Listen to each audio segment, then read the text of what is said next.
अन्य महत्वना समाचार पर नजर करिए। समाचार राजकोटमांथी के ज्यां सामाजिक कार्यक्रममां जयेश रादडियानी शाब्दिक सटासटी, नाम लीधा वगर समाजना विरोधीओ पर निशान ताक्युं। समाजना 2% टपोरीओ हवનમાં હાડકા નાખે છે। રાદડિયા પરિવાર પર સોશિયલ મીડિયા પર બેફામ લખે છે। કેટલાક લોકો રાજનીતિમાં નથી તો પણ સમાજમાં રાજનીતિ કરે છે। રાજનીતિમાં નથી તેવા લોકો રાદડિયાને પાડવાના પ્રયાસમાં લાગ્યા છે। રાદડિયા સમાજનું કામ કરે છે એટલે આ લોકોના પેટમાં તેલ રેડાય છે। સમાજની અંદર એવા લોકોની બેપાટ લોકોની ટીમ કે જે ટીમ જ્યાં હંમેશા સમાજનું સારું કામ થતું હોય ત્યાં હવનમાં હાડકા નાખવાની કામગીરી આજની તારીખે પણ આપણા સમાજની 2% ટપોરી ગેંગ કામ કરી રહી છે। સોશિયલ મીડિયાનું માધ્યમ તમારું ફેસબુક, વોટ્સઅપ, ઇન્સ્ટાગ્રામ એટલે તમે કરો ને તો મોબાઈલની આવડી નાની સ્ક્રીન ઉપર ક્યાંય પણ કાર્ય સારું કામ થતું હોય તો નીચે ખરાબ કોમેન્ટ લખીને આવડી સ્ક્રીન ઉપર આખા લેવા પટેલ સમાજને કેદ કરવાનું કામ પણ આપણા સમાજની ટોળકીઓ અત્યારે કરી રહી છે। રાદડિયા વિશે અને રાદડિયા પરિવાર વિશે ખરાબ કોમેન્ટો લખવામાં આવે અને એવા જ હજી સમાજના આપણા લોકો કે જ્યાં રાજનીતિની અંદર નથી, રાજનીતિ अंदर नहीं छता पण एक या बीजा प्रकारनी आदर्शनी अंदर समाजनी अंदर हजी आजनी तारीखे पण राजनीति करवाना प्रयत्नो मित्रों करी रह्या छे। एनो जवाब समाजे आपवो पड़शे। ताकात जयेश रादडियानो विरोधीओने खुल्लो પડકાર। जयेश रादडियाए नाम लीधा वगर नरेश पटेल पर निशान साध्યું। समाज मारी पासे आवे तो तमने वांधो शुं छे? मारी ओपन चेलेन्ज छे, तमे बधुं मूकीने एकबार राजनीतिमां आवी जाओ। राजनीतिનું मैदान खुल्लू છે। અહીં કોઈના સર્ટિફિકેટ લેવાની જરૂર નથી। વિઠ્ઠલ રાદડિયા અને જયેશ રાદડિયા સમાજને પૂછીને રાજનીતિમાં નથી આવ્યા। ત્રેવડ હોય તો રાજનીતિમાં આવો, સમાજ સ્વીકારીને બેસાડી દેશે। દર વખતે સમાજને વચ્ચે રાખીને કેમ રાજનીતિ કરો છો?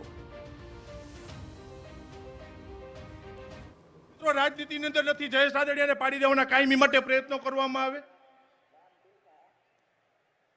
એને રાજનીતિ અરે નાવા નીચોવાનો જેને સંબંધ નથી એ રાજનીતિ અંદર જયેશ રાદડિયાના નડિયા ગણવાના પ્રયત્નો કરે। મેં કીધું તું આજ સુધરશે, કાલ સુધરશે, મારે જવાબ ન આપવો પડે પણ જયેશ રાદડિયા સારું કામ કરે, સમૂહ લગ્ન કરે, અહીં આવડી મોટી મેદની ભેગી થાય એટલે કેટલાયના પેટમાં હાંજે તેલ રેડાય અને કાલ હવારે રાજકીય રીતે જયેશ રાદડિયાને ક્યાં પાડી દેવો એવા ચોખ્ઠા ગોઠવવાની આપણી સમાજની ટીમને મિત્રો આવનારા દિવસોમાં ઓળખવાની જવાબદારી સમાજની છે। મારા સમાજને મુશ્કેલી ન પડે માટેના પ્રયત્નો કરું છું। આ 511 સમાજની સેવા નહીં કહેવાય?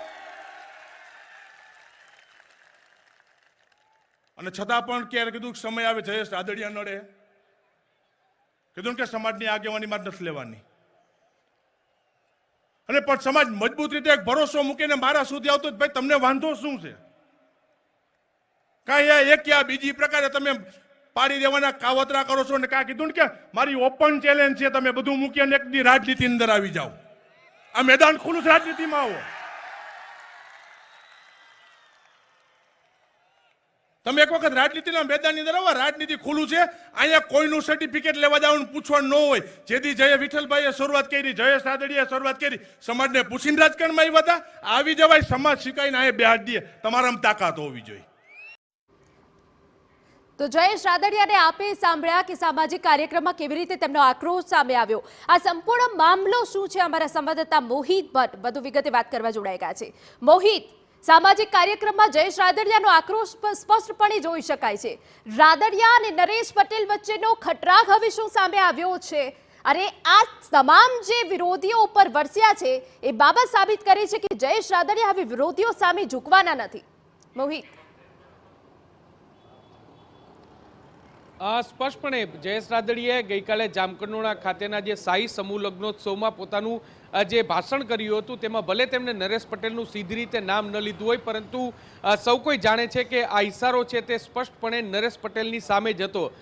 જો આખા મામલાની જો વાત કરવામાં આવે તો વર્ષ 2017થી જે જયેશ રાદડિયા અને જે નરેશ પટેલ છે આ બંને વચ્ચે સીધ યુદ્ધ છે તે ચાલી રહ્યું છે. કારણ કે જ્યારે 2017ની વિધાનસભાની ચૂંટણી હતી અને જયેશ રાદડિયા છે તે જેતપુર જામકંડોરણા વિધાનસભા સીટ માટેના ઉમેદવાર હતા અને તેની સામે ખોડલધામના એક સક્રિય સભ્યને કોંગ્રેસમાંથી ટિકિટ મળી હતી. એટલું જ નહીં, પરંતુ જે નરેશ પટેલના પુત્ર શિવરાજ પટેલ છે તેમના દ્વારા જે ખુલ્લી રીતે કોંગ્રેસનો પ્રચાર છે તે કરવામાં આવ્યો હતો અને તે એવી ઘડી હતી કે જ્યારે જયેશ રાદડિયાના પિતા વિઠ્ઠલ રાદડિયા છે તેઓ જે બીમારીમાં સપડાયા હતા અને હોસ્પિટલાઇઝ હતા. આ વાત છે તે ઘર કરી ગઈ હતી. એટલું જ નહીં, પરંતુ તાજેતરમાં જ્યારે ઇફકોની ચૂંટણી થઈ તે ઇફકોની ચૂંટણીમાં પણ જે જયેશ રાદડિયા છે તેમને હરાવવા માટે ખોડલધામના જે કેટલાક સભ્યો છે તેમના દ્વારા પ્રચાર કરવામાં આવ્યો હતો. એટલું જ નહીં, પરંતુ જે કેટલાક જે મતદારો છે તેમને ઓફર અને રૂપિયા આપવા સુધીની વાત છે તે થઈ હતી અને તે પણ ચર્ચા થઈ હતી ને તે સમયે પણ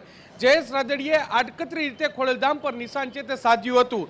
હવે જ્યારે 511 દીકરીઓનો સમૂહ લગ્નોત્સવ જામકંડોરણામાં હતો ત્યારે જયેશ રાદડિયા છે ભલે તેમને નરેશ પટેલનું નામ ન લીધું હોય, પરંતુ સ્પષ્ટ રીતે તેમને નરેશ પટેલને એક પડકાર પણ ફેંક્યો છે અને ખુલ્લી રીતે પોતાના વિરોધીઓ પર પણ વરસ્યા છે.